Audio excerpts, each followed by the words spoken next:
Unang pagbasa, 1 John 4:11 hanggang 18.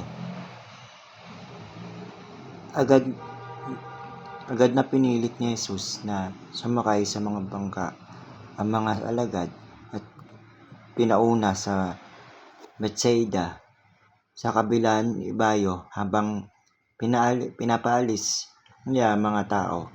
At pagkapaalis niya sa kanila, mag-isa siyang lumayo papuntang sa kaburulan para manalangin.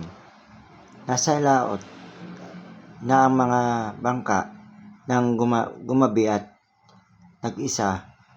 Nang siyang nasa lupa, nakita niya siyang nahihirapan sa pagsagwan sapagkat pasalungat ang hangin.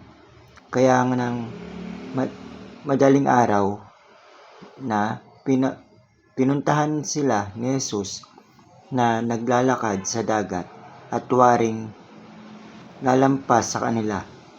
Nang makita nila siya naglalakad sa dagat, akala niya'y multo siya, kaya sumigaw sila.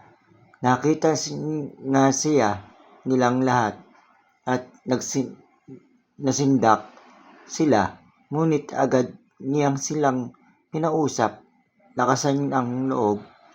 Ako ito, huwag kayong matakot. Nang nakasakay na sila sa bangka kasama nila, tumigil ang hangin, kaya lalo pa silang namangha. Hindi nga niya naunawaan ang tungkol sa mga tinapay, kundi sarado ang kanilang isip. Ang salita ng Diyos.